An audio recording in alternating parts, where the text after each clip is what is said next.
What's poppin', y'all? My name is Isis Daniel, and I am the Millennial Somm, and we are here for Tasting Thursday. Come on.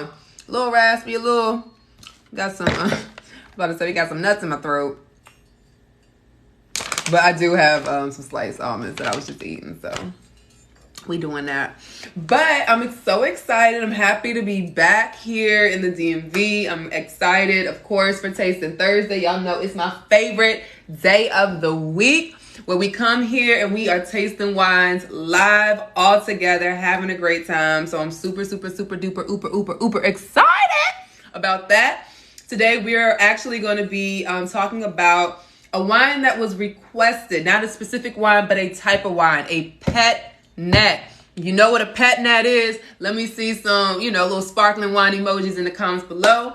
But in the meantime, in between time, as we get ready to kick in to this tasting, let me know where you're tuning in from and what are you excited to learn about tonight?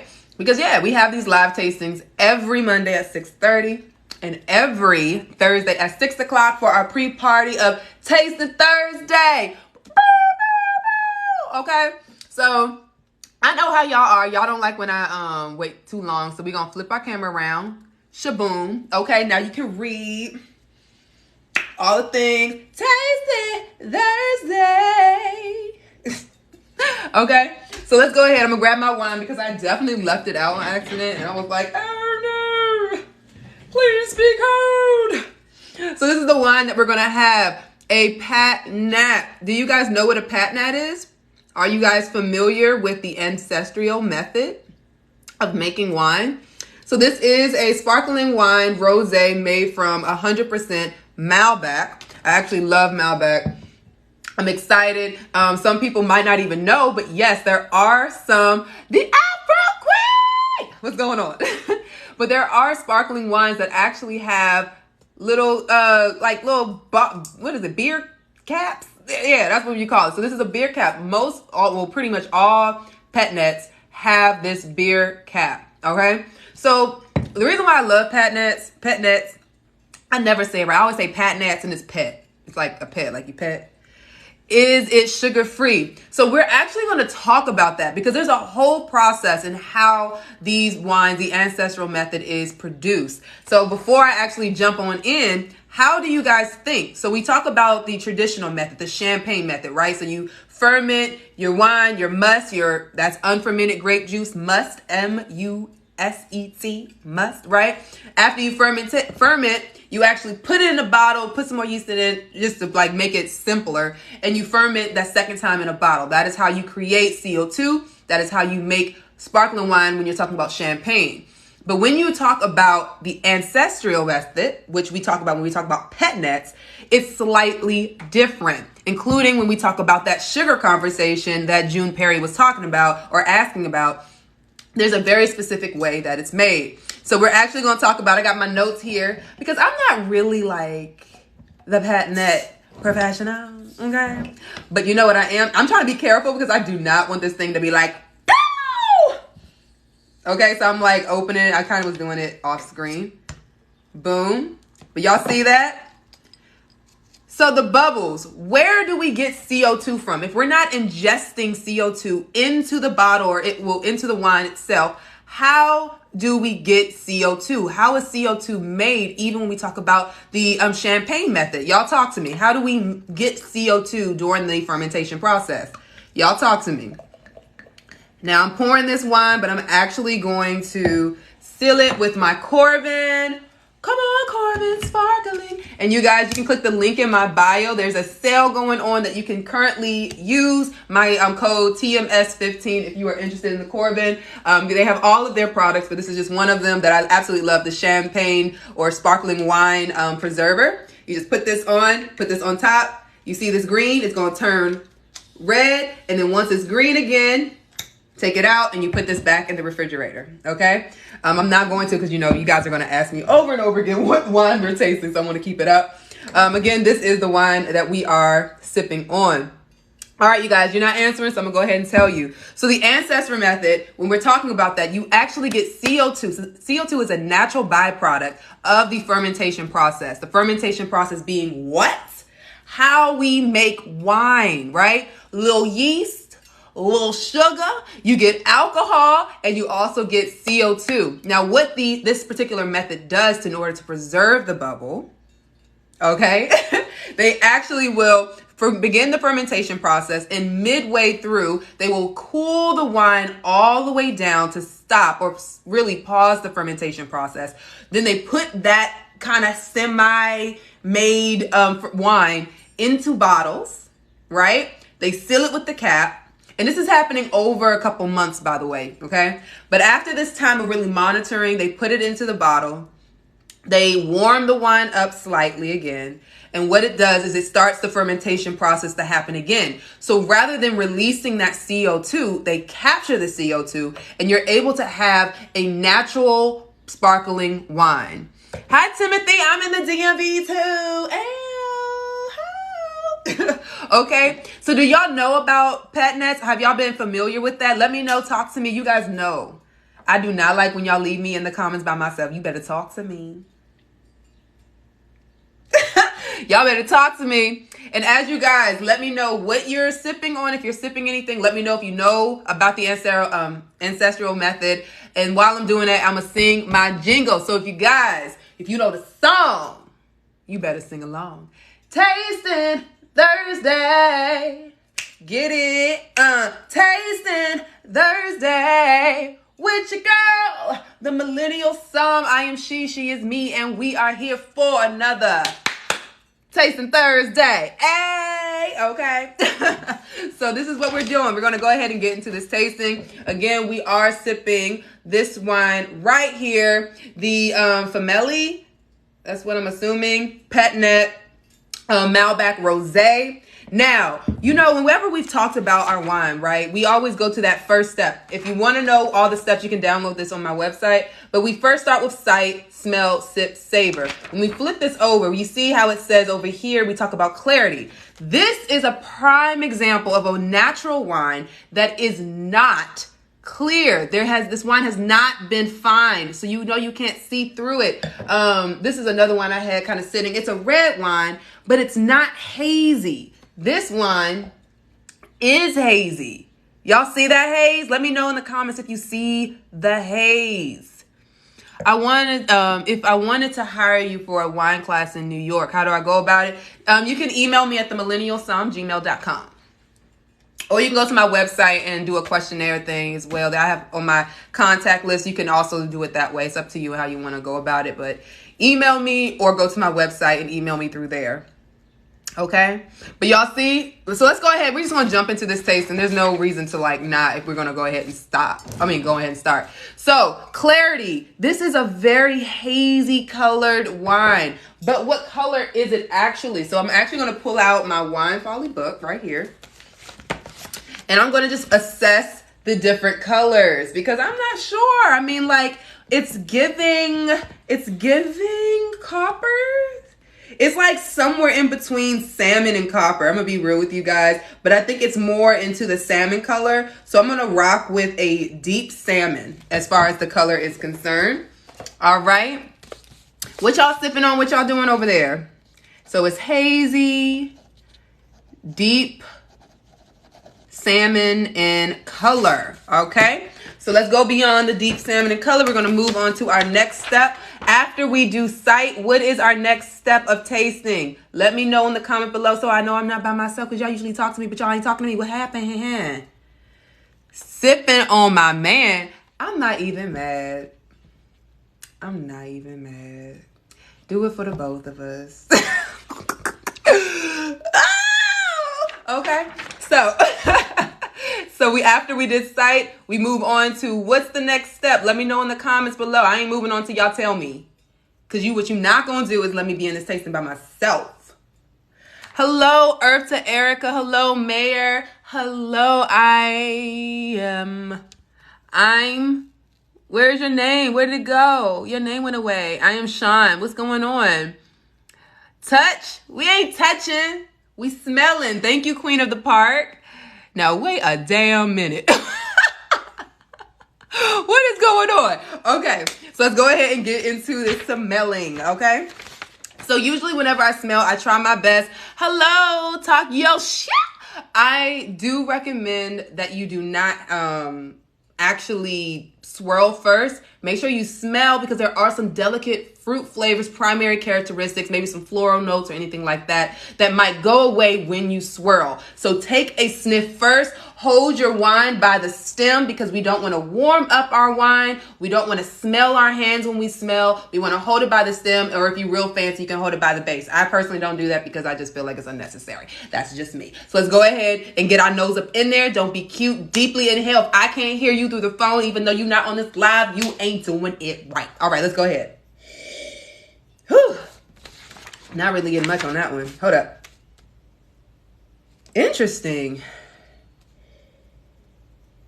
It's kind of tight. Doesn't really have a whole lot of jumping out, but I am getting a little bit like red cherry, lots of red fruit, red cherry, raspberry.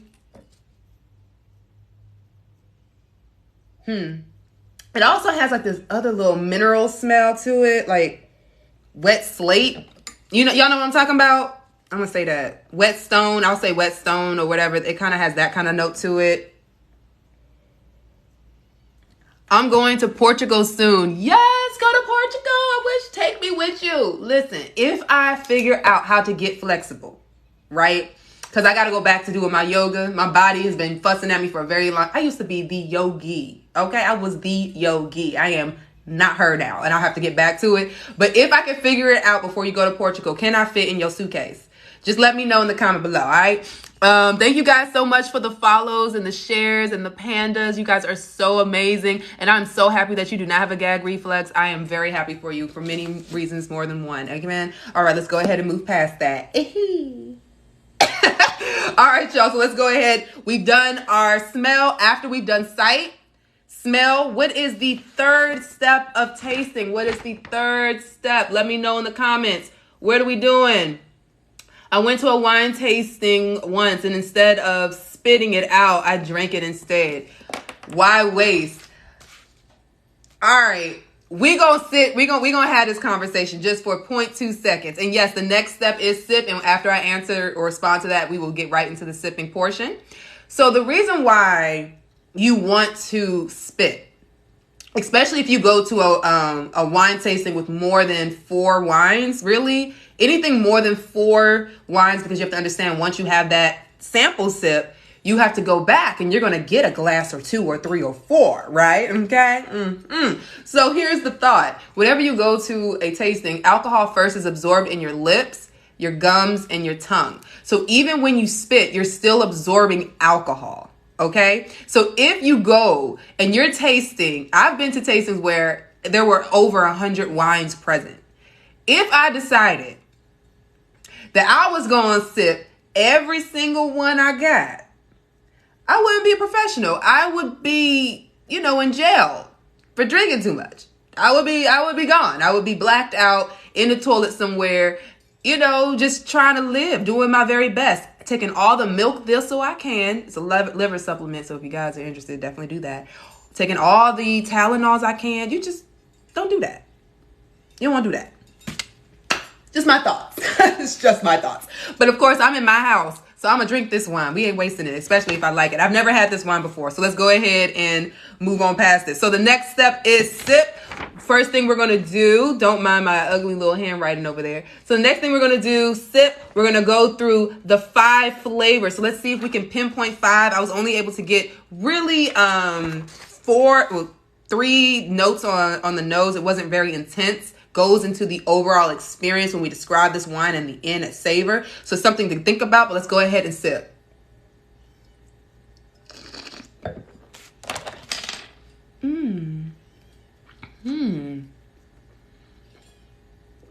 Wow. Okay. I left it out on accident. I shouldn't have did that because it's so good, but it needs to be slightly colder. All right, y'all. So that raspberry, when I tell you it is all up in your face, go get that cat. It's a bird. Are you talking about the bird outside? It's a bird. It's a bird. Oh, so this is the one we have right here. It does need to be slightly chilled. It does need to be colder than what it is. I'm a little sad about it. But that raspberry is really jumping out of the glass. It's very vibrant. Hold up.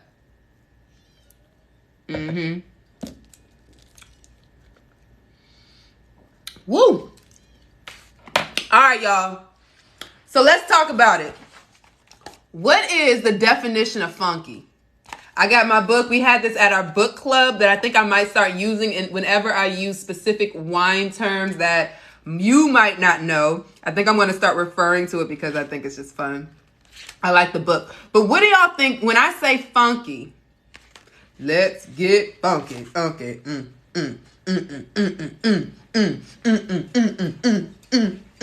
I'm sorry, y'all. What do y'all think funky means? Let me see. I'm pretty sure that funky was in here. But maybe it's not. I thought funky, F-U. Oh, they even got funky up in here. Let me see if I can look something up. What's the name of the book? This book is called The Wine Snob's Dictionary. Now, someone said, oh, damp. Who cute? Who you calling cute? Is there a tasting list somewhere? There is. You need to follow. You actually need to sign up to my wine club. Not my wine club. Sign up to my mailing list. If you sign up to my mailing list, we will release all of the wines that we're doing for the month. And then we also are going to start. We did it kind of the beginning of this month / last month. But on the first of every month, we're going to try to put all of the tasting wines on a pin post on TikTok. So you will be able to go back there and then also sign up for any of our tastings so that you can fully know what the heck is going on.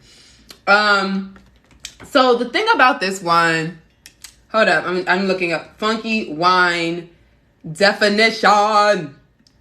Definition. Because I want to say what it means. I want to say, okay, funky is a wine that defies your expectations. It could mean between barnyard. It could mean unfiltered and hazy, a wine made without sulfites or chemicals. So technically this would be a funky wine, but honestly, it doesn't have like that typical wine flavor or experience. It has nice texture. Again, that fruit is very vibrant up front.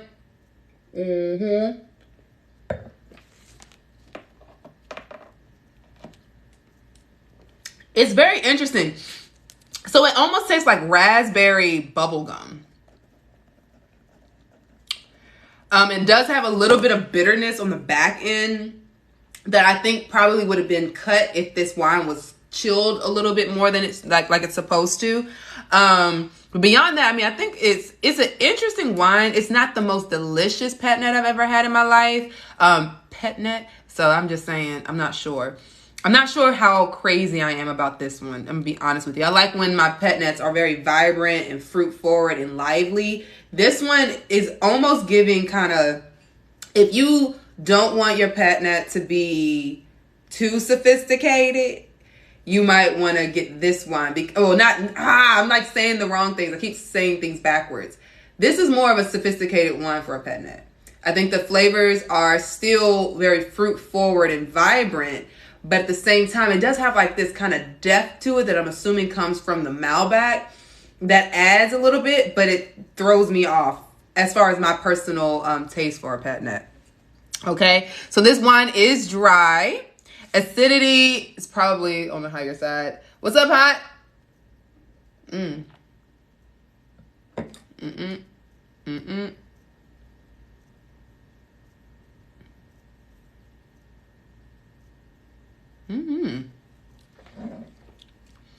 I guess I feel like this is supposed to be high, but I'm going to say medium plus acidity. Tannin, I'm not really getting too much tannin. Let me see.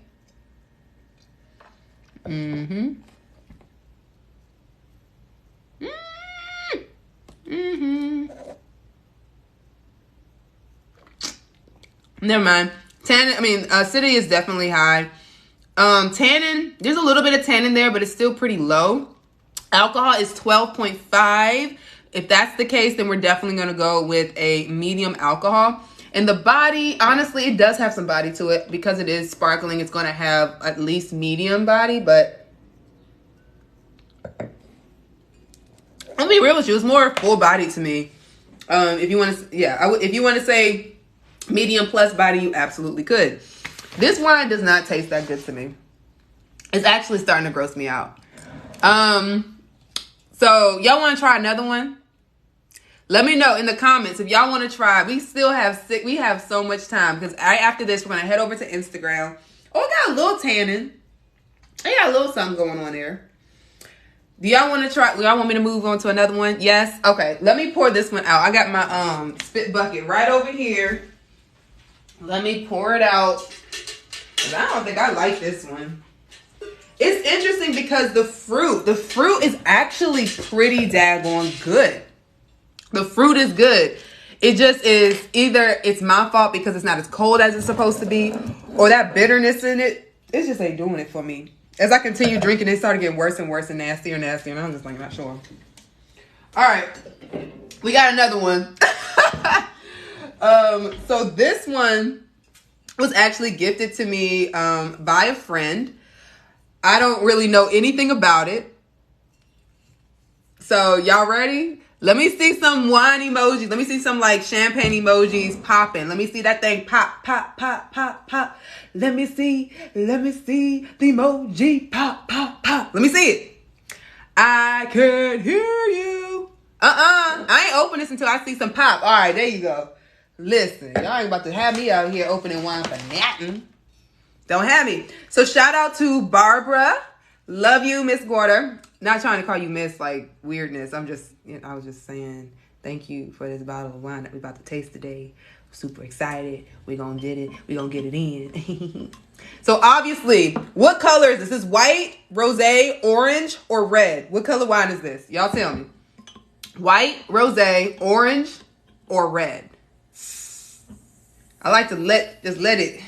So y'all see the wine, you see how hazy it is? It got like all this stuff kind of floating in it.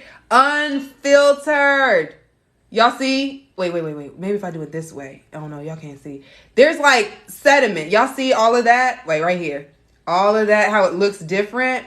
That is all of the unfine, unfiltered deliciousness that they left in this beautiful wine because the wine cannot be filtered. Again, when we're talking about PetNats, they're made in a different way than champagne or even other traditional or, Prosecco's and things like that where they might inject some CO2 to the wine. This is naturally capped. They start the fermentation process.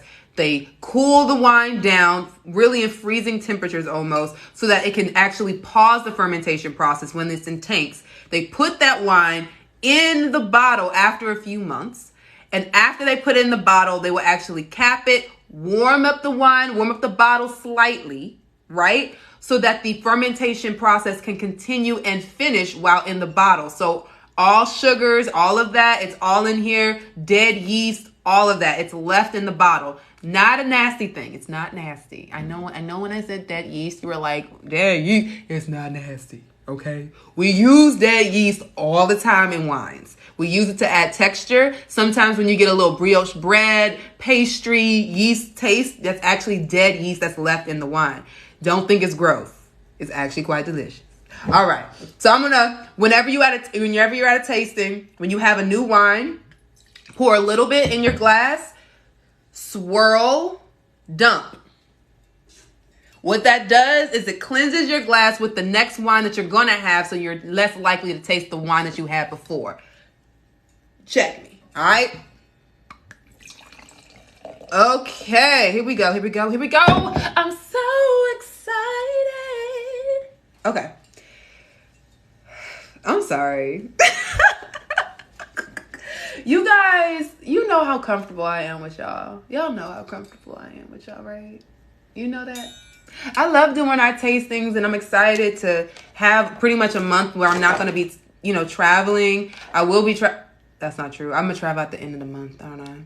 Whatever. All right, we're going to move past it. Ignore it. I didn't say it. Okay, so let's go through the systematic steps of tasting. Yet again, what is the first step of tasting? You've been in this lab. You better say it for the people who just coming in. What is the first step of tasting? What are we tasting? We're tasting a new wine impromptu. We ain't know we was going to taste it until it happened because the last one I had was nasty. So this is the wine that we're actually having called Somm Rosé of Grenache. Ooh, and it says this is a rosé. This is not a rosé. I know y'all asked, y'all like, is it white? I thought it was white. It said it's a rosé. What makes a wine a rosé? Let's just talk about it. Let's have that conversation. I'm gonna taste it before it get warm.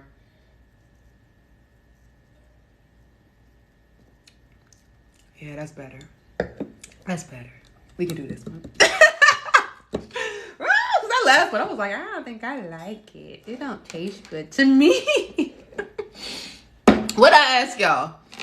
Answer the question so I know what I asked. What did I ask? What did I ask? Oh, how do you make rosé? What is rosé? What is rosé? This says it's a rosé. Y'all gotta talk to me. Tell me, what is a rosé? Grapes are not left in too long, question mark. Now I'm fancy getting a bottle of wine. Get your bottle of wine and taste with me. What makes a rosé a rosé? That was my question. Thank you, baby. So, grapes are not left in too long. So when you say that, honestly, you are on the right track, but you have to be a little more specific. And in being more specific, right? What happens is, I like to call rosé wine interrupted. Y'all know that movie with Angelina Jolie, Girl Interrupted? It's wine interrupted, okay? So just like we were talking about with our Malbec, right? When you make a any type of Pét Nat, you have to pause the fermentation process, right? In order to continue it in the bottle. Well, the same thing similar happens with rosés. What will happen is we slow down the fermentation process to pause it, remove the wine from the skins. Because remember, we get color, tannin, and a lot of flavor from skin contact. So once you get the desired flavor, the desired tannin, and the desired color, you'll slow the fermentation down until the fermentation process stops. Remove the skins from the must, right? The unfermented grape juice / fermented grape juice, because we're halfway through the process. And then you'll warm the wine back up to continue the fermentation process. Now, what happens with this wine, right? With the wine that we're tasting, I don't know anything about this wine, but I do know how PetNats are made. And I do understand how color is made. Grenache has a very beautiful ruby color typically, right? So because I know that the amount of skin contact that they have with this wine is pretty much minimal to none. And they finish a lot of that process with the wine in the bottle with no skin contact, obviously, and continuing on that fermentation process. So let me know if I've lost you. Let me know if you're confused. But when we talk about wine, especially for all my people watching who are like, I don't know. Could I be a somm one day? Do I want to study wine? The truth is this. It's all just like common sense. You understand how wine is made, and based off of your understanding about how different styles of wine is made or what makes a wine taste whatever way, you're able to taste the wine, look at the wine, experience the wine, and understand how this wine was most likely produced. It sounds like a lot, but it's not. It actually eventually, first it's like overwhelming. It's true. First it's overwhelming. But once you study it and you realize how simple it is, it actually is just common sense. This wine says it's a rosé. It don't look like nobody's rosé. This don't look like nobody's rosé. But because they did, that means that there was some point of skin contact. It just was interfered way earlier than we expected. I call B's like BS. BS on what? Because try me, baby. I did my work. I did my study. I'm a level 3. Try me. BS on what? BS. Oh, you mean BS on the color? I agree. I'm a little shaky about you talking about it being a white wine versus a rosé, because it definitely says it's a rosé, and I think that they put the wrong label on this. With 800 plus carrier landings in 22 years as a U.S. Navy fighter pilot, Commander. Yeah, Commander William E. Turley earned the flight call sign Champagne 1. We honor his years of service and love the bubbly by name of our first sparkling wine after him. Join us in raising a glass to Bill Champagne 1 as we call him Papa. Child, I don't know. Rosé, that's what it says. Rosé of Grenache. This ain't no rosé. Probably did with the label. Yeah, child. No, seriously. Nat, I was like, she ain't gonna come for me. Call BS. I know what I'm talking about, but no, you talking about the color. Inhaling all those jet fumes just got the messed up or something. Cause it decide if 1 + 1 = 2, and 2 + 2 = 4. What the fuck is this? I'm sorry, I didn't mean to cuss. But that's really like the vibe. I don't understand like if 1 + 1. I don't get it. I don't understand how that's rosé. I don't get it. So anyway, y'all know me. I'm free.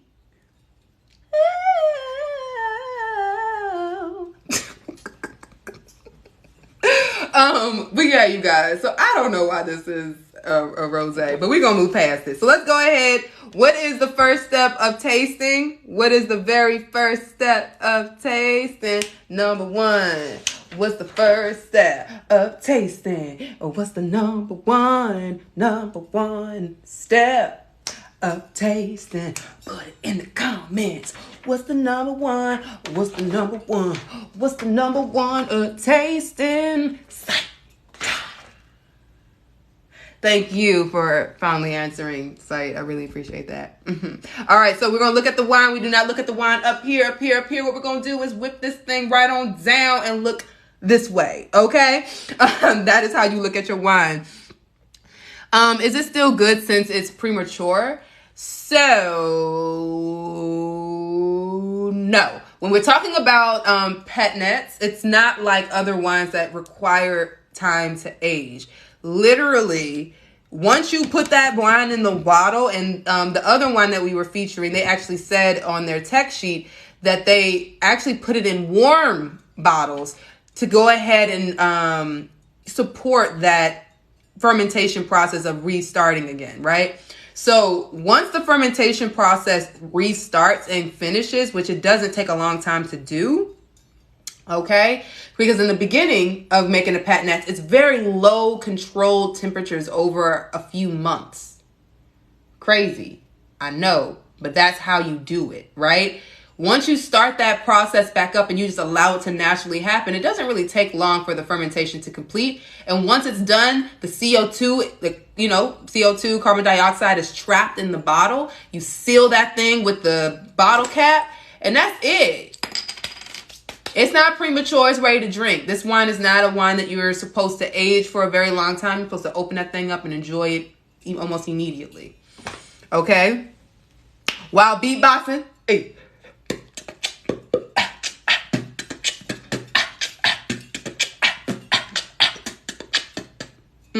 All right, so let's go ahead and move on to the site. That's what we were talking about. So when you look down at the color, this one is giving me, it's giving yellow. It's giving straw. It's giving hay. Okay, that's what it's giving me with a little bit. It does have a little green tint to the color. I will say that as well. So I think that's kind of interesting, especially again, remembering that this is a rosé. I don't understand. I'm confused. 1 + 2 ain't equaling 3. What's 1 + 2? What is 1 + 2? 3. So anyway, let's go ahead and move on to the next step, which is what? Smell. Okay. Glad you found me. I'm glad you found me too, the Rich Boutique. Okay. So let's go ahead, get our nose up in there, deeply inhale. Don't be cute about it. Whoa. It smells good, actually. So on the nose, this is a much better wine. Okay, this is a much better. I don't know what the other wine I had was, but it was not giving what it was supposed to give. Okay, so on this, first I'm getting some citrus. I'm also getting brioche bread. What else am I getting? It's like, what is that? Is that, I'm going to go ahead and say pear. it has like a crispness to it. So I'm going to go ahead and just say the same thing that we said in the last one, that wet slate, or if you want to say wet stone, definitely has that in there.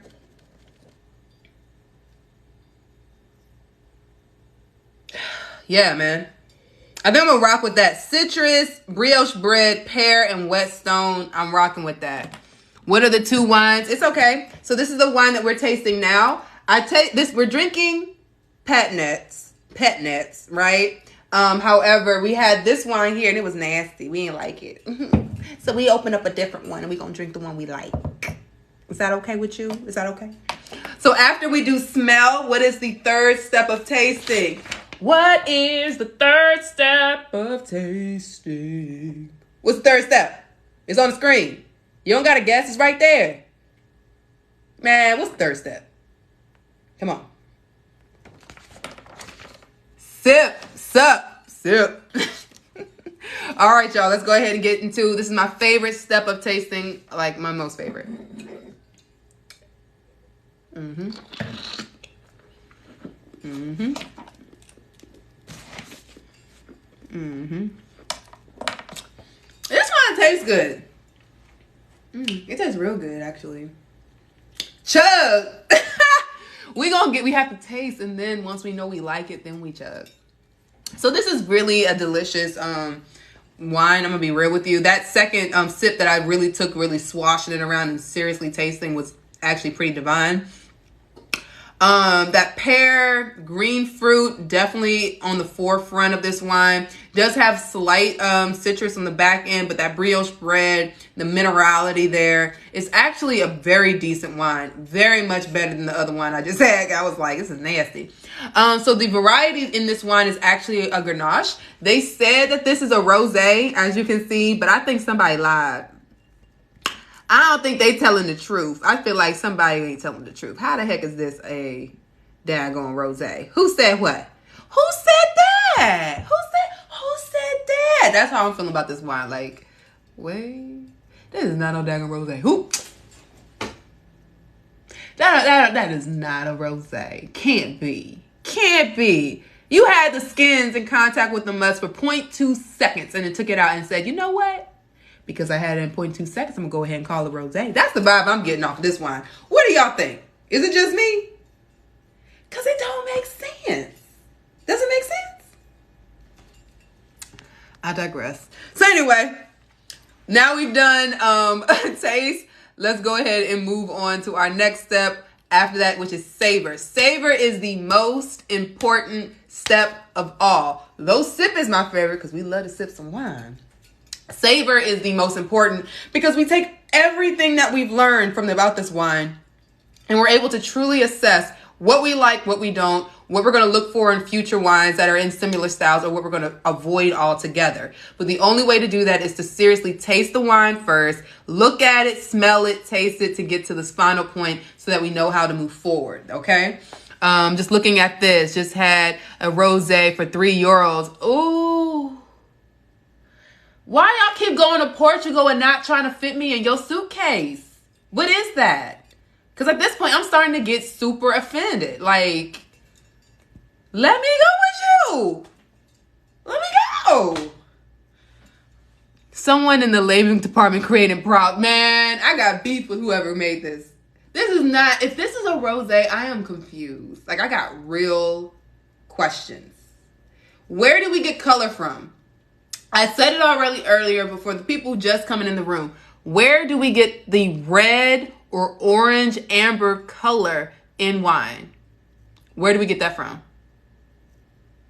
And y'all explain to me how this is a rosé and this is a rosé. Y'all, something in the milk ain't clean. There's a lie in the mist. Somebody is lying. Yes, the skibby. The skibby. Come on, SKIB, skibby. I'm just messing with you, Victoria. You know, I love you. Contact with the skins, right? So the fact that this color is just not right, I'm just confused. A lot of skin and no skin. Listen, somebody lying. So let's talk about the full experience from sight, smell, sip, all the way down, right? So overall, especially comparing the first wine we had, I did not like this wine. This wine was not good to me. However, this one was really great. And I definitely think that it is hazy. It's the style of the wine. So if you have this wine, you don't like hazy wines, you don't like sediments and all that stuff. Like, I don't know if you guys can see. Can y'all, I want to get this so you guys can see. I don't know if I can do it though. But on the bottom of this wine glass, on the bottle, there's sediment kind of just sitting on the bottom. You can't really see it. Y'all tried. But it's also in the other wine. You saw it more in the bottle when I was showing it to you. But the point that I'm trying to make is it's hazy. It's the style. If that's not your vibe, don't drink it. But don't talk smack about the wine like it's an issue because it's not fine or filtered. That's the style that it was supposed to be made in. Just drink something else. Drink some champagne that's been fine. Drink some cava that's been fine. Drink some Prosecco that's been fine. That's what you into, okay? American sparkling wine as far as Napa. You can do whatever you want, but just let the natural wines be in the natural wine category. You don't have to talk smack just because you don't like it. Chardonnay flips, Suzanne wins. Always, you know, people love. Can price determine how good a wine is?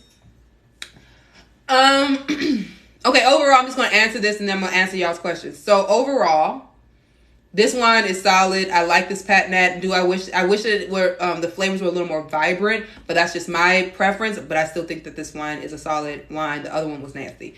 Now, to answer your question, can price determine how good a wine is? No, price does not determine if a wine is good. However, sometimes price can tell you how a wine was treated. So say you're drinking a wine from an old vine, like my homeboy's wine right here, right? If it's an old vine, you can't have machines swapping at the vines. It's not good. You have to hand pick. If when you're on slopes, you have to hand pick. If you have to hand pick, then you have to pay for labor. If you have to pay for labor, that's going to come out in the overall cost of making your wine. Therefore, yes, sometimes the price can indicate that there's been a little more care, but that does not mean that the wine is going to fit your standards or be at your standard. Just because they handpick doesn't mean that you're going to like the wine. What if they use malolactic fermentation and you don't like buttercream cheese, right? What if they use oak and you're like, oh my gosh, like they over oaked it and I'm paying for the hand labor, I'm paying for the oak, I'm paying for the mallow, I'm paying for all the treatments that they've done for this wine to be this fabulous wine, and it does not fit my criteria of fine wine, my palate of fine wine. Then no, the price meant nothing. Price has everything to do with how the wine was made, the region it was made in, or the producer who made it, and sometimes all three. So understand there's a lot of conversation whenever we talk about price, but quality is never the conversation we're having when we discuss price, unless you're talking about specific decisions made that could impact. But even still, you got to taste it for yourself and know if it's even worth $1. No melanin in that baby. She needs some skin love. Come on with the melanin skin. Ooh. I love that. I love that you said that. I had a natural rosé made Montepulciano. Come on, that tasted like a sour beer. Dude, so I had a wine from Portugal. Speaking of everybody going to Portugal, I had a wine from Portugal. It was called like the forbidden fruit, or it's like prohibition. It was something like that. That wine tastes like sour beer. At the time, I never had a sour beer before, but it changed my life because I love that wine. And someone's like, if you like that, you would like a sour beer. And I went and tried a sour beer and I liked it. So the more you know. Dropping knowledge, you know.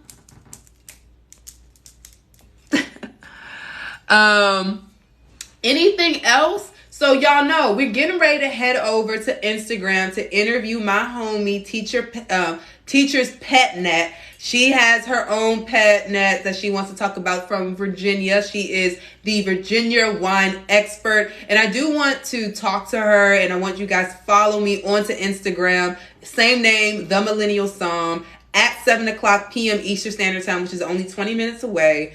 Probably about 5 minutes. I'm going to give myself a good 15 to like recuperate, get my life together. But y'all, grab your wine, take a snack, use the bathroom, grab you some water, do what you gotta do so that you can head over to Instagram and join the conversation, because we're gonna just talk all wine. We're gonna continue this conversation about PetNat. So come on. Are really expensive wines usually higher quality? No, that's not true. So I literally was just talking about that. Quality, there's a lot that goes into the conversation of prices. You could be paying $300, $200 for a wine simply because a single producer in a specific region made it. Not because the wine is actually high quality, but because in France, they own this chateau for about 300 years. And back then, 300 years, their wine qualified for Grand Cru. And they've been holding on to that label for the last 300 years. And you pay a premium price because they made a premium wine 300 years ago. Y'all don't even know about these things. That's a real statement I just said. It's real. Sometimes you're going to go over to Cava, right? You're going to have some Cava from Spain, made the exact same way as the Champagne method. Has different climate, going to have lower acidity, but the quality is still delicious and worth it. And rather than paying $50 to $300 for a bottle of champagne, literally you could be paying $5 to $20 for high quality sparkling wine. I said it. I'm just trying to get y'all hip to the game. Trying to get you hip to the game.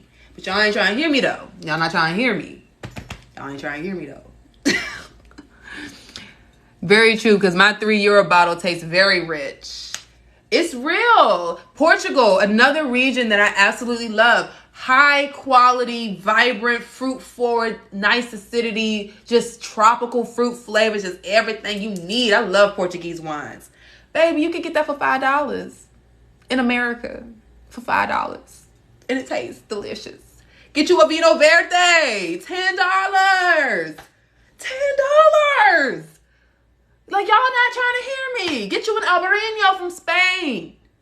$10, $11. High quality, delicious wines that are half the fraction, not even a half the price. They are less than 80 to 90% of the cost of other wines that we deem as premium. Y'all got me going on a rant. We don't care about price tags over here. Price tags that do not dictate what wine we're going to purchase.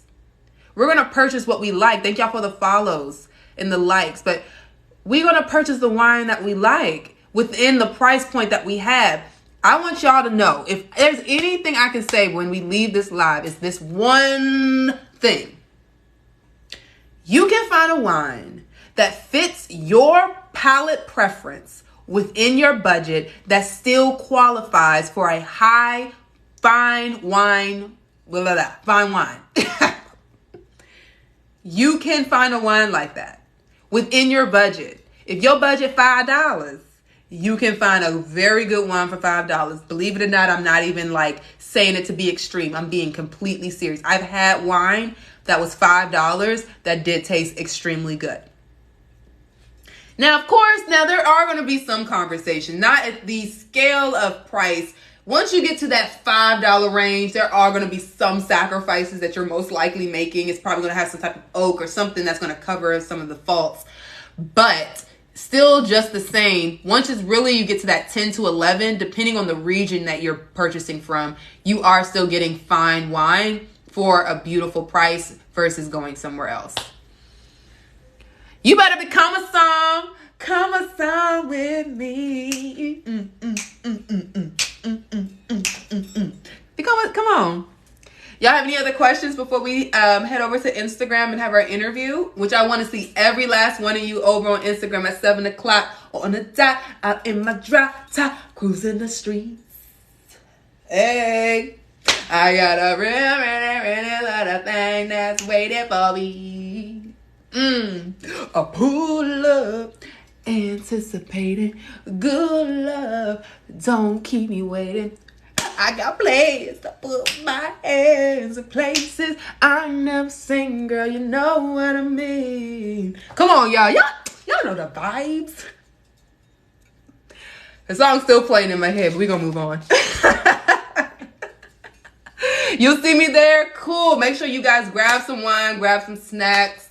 And we'll meet right on over on Instagram, 7:00 p.m. Eastern Standard Time, which is less than 15 minutes, about 14 minutes away. I'll meet y'all over there. I'm gonna go ahead and skedaddle. But I love y'all. Bring your questions. Understand we're gonna be talking about a lot about natural wines and things like that. So if you're interested in that, that's definitely what you want to talk about.